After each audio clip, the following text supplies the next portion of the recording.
Sup guys, Easy here from Cool Watches Only, and today we're gonna check this crazy one from Addiesdive. This is their new AD2094. It'll be a short video. They raised the quality in some aspects, but they cut some corners too. I will be addressing some comments about the brand and comparing it side by side with some other more expensive watches, and spoiler alert, it do kind of very good. So let's dive right in.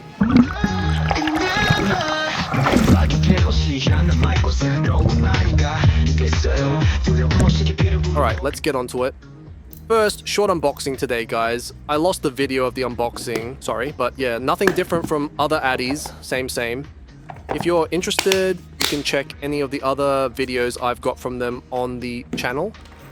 I've been using this for a few weeks already, and I gotta say, I've been impressed with how good it looks, especially in sunlight. It's a beautiful timepiece, can't argue with that. I don't know if it will translate well to camera, but the dial looks astonishing, like a car paint job or something. Not too exaggerated, too flaky, or too loud, but it's understated until the light hits, and then it goes full metallic.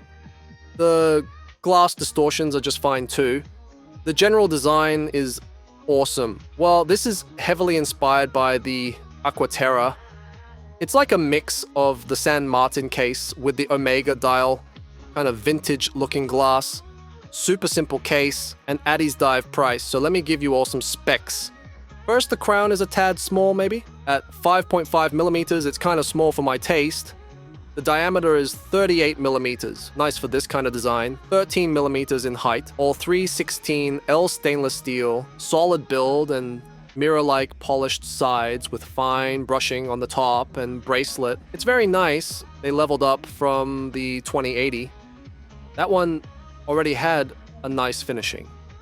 An important part of the height comes from the glass, which is mineral, specifically K1, not sapphire.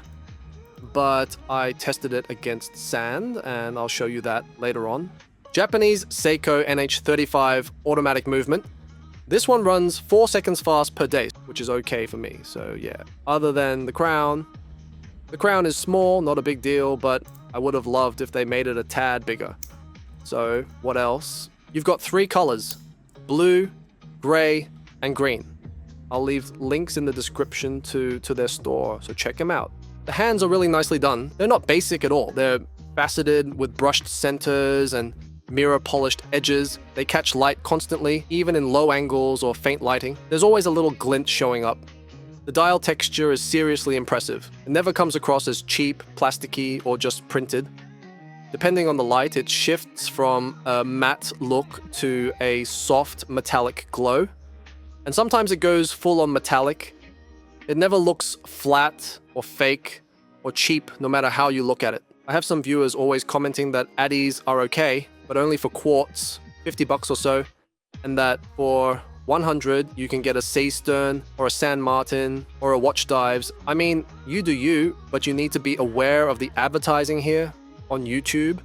At this price range, from Seastern, I think only the Nomos Homage and maybe 1 or 2 other models are available, but there's nothing that looks like this from them. San Martin, as far as I know, you really can't get any at this price. And I was mentioning marketing because, for example, Watch Dives, I love this one, but it's much more expensive. It has the same movement, and the finishing is actually closer to Addies than to even the most basic San Martin I own. I love it and I recommend it, but if you press me, I like the Addiesdive dial surface finishing more, even if they cost the same, and I need to emphasize they don't. Now for me, of course, it would be more profitable to say the more expensive one is better. I get more commission. Both were free of cost to me. I get commissions from both, and again, I truly like the Watch Dives. I'm working on a review too, this isn't a dig at it.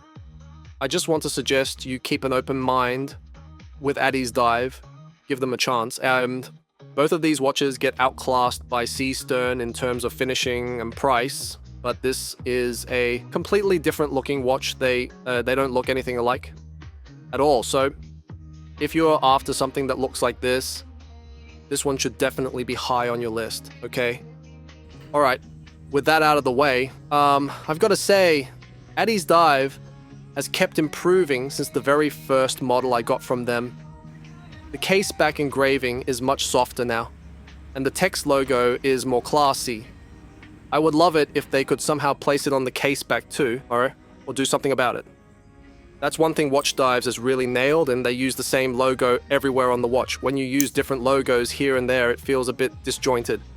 But guys, I'm being super picky here. The metal finishing is nice, it's soft, it's good. I know a lot of you have more than 20 years in this, and you've seen 200 times more watches than me, but from the bunch I've seen, reviewed, and sent back, guys, Addies would be super hard to beat for the penny. This one is more dressy than I'd usually go for, but I still really like how it looks. Yeah, I don't know. It's something. Even the date at 6, with the white background, looks nice on it, really beautiful. It seems I can't get enough blue watches. Check this subreddit I found the other day. Awesome, by the way. You don't get stupid admins removing your posts and all. Look it up. This thing stole the show. Check this out. I swear I didn't pay them to write this. It literally stole the show over the more expensive San Martin. Alright, let's talk Lume. I won't drag this out.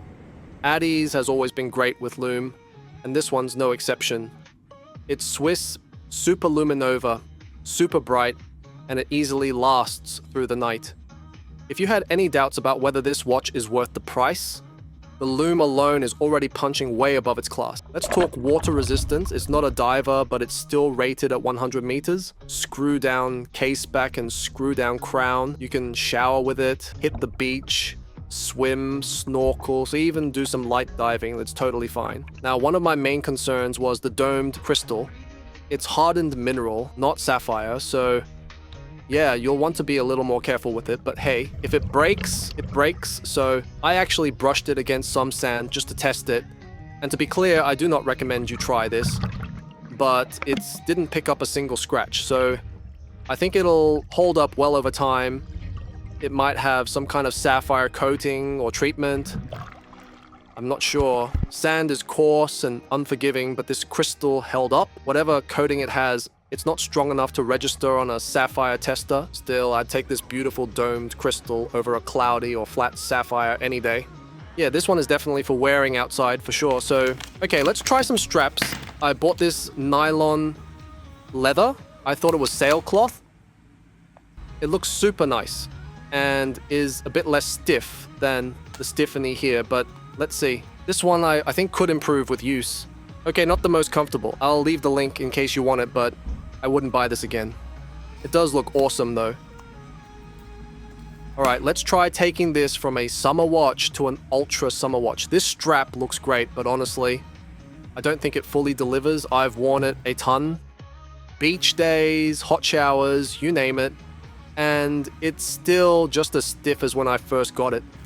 But if you can find something this teal color with better quality, you already know it's going to look amazing. And please let me know in the comments or community tab or wherever. I really like the vibe. Guys, and I mean it, I don't like to ask for likes or follows or whatever. You do whatever you want. I really enjoy seeing what watches you're wearing and learning from your comments and thought, okay, this looks nice, next. Now this is comfortable. This ostrich leather strap is top. Not only looks nice, but is super comfortable, thin, flexible, and quite resistant too. It's one of the best leather straps I've bought on AliExpress, and it's quite economic too. Just about 10 bucks. It looks amazing on virtually any watch. Love it. This one is a premium NATO.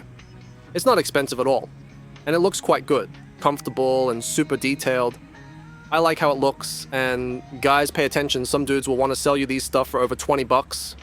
Don't do it. Just don't. This is only 10 or about. Gray and blue. Made. It's a stunner, no doubt about it. And last but not least, this Manta Ray leather strap. Easily the comfiest out of all the ones I tried today. They're a bit pricier, around 30 bucks, but hey, you get way more than what you pay for. This one's top quality. My only gripe? No quick release spring bars. Still, the texture's unreal. Feels great. Bloody awesome, honestly. Time to talk about the cons. First up, I'd really like a bigger crown. Not just wider, but taller too. As it is, it's not the easiest to grip, especially when you're trying to unscrew it. Maybe that was intentional, maybe not, but I do wish it felt more solid and usable. Then there's the crystal. I definitely pay extra for a sapphire version. But here's the thing. Once you start adding sapphire, a better clasp, more details, suddenly the price creeps up and you're paying twice as much. And people are already complaining about the current price. Honestly, I'd take this well-done mineral over a cheap sapphire any day. So maybe that's just half a con. I can't even think of a second real downside. Even the mismatched logos don't really bug me anymore. You've got a clean center date at 6 with no cyclops, just nice and balanced. Female end links, all solid. What's not to like? This one's a keeper for sure. That's it from me, guys. Links to everything are down in the description. Hope you enjoyed the video. I'm out.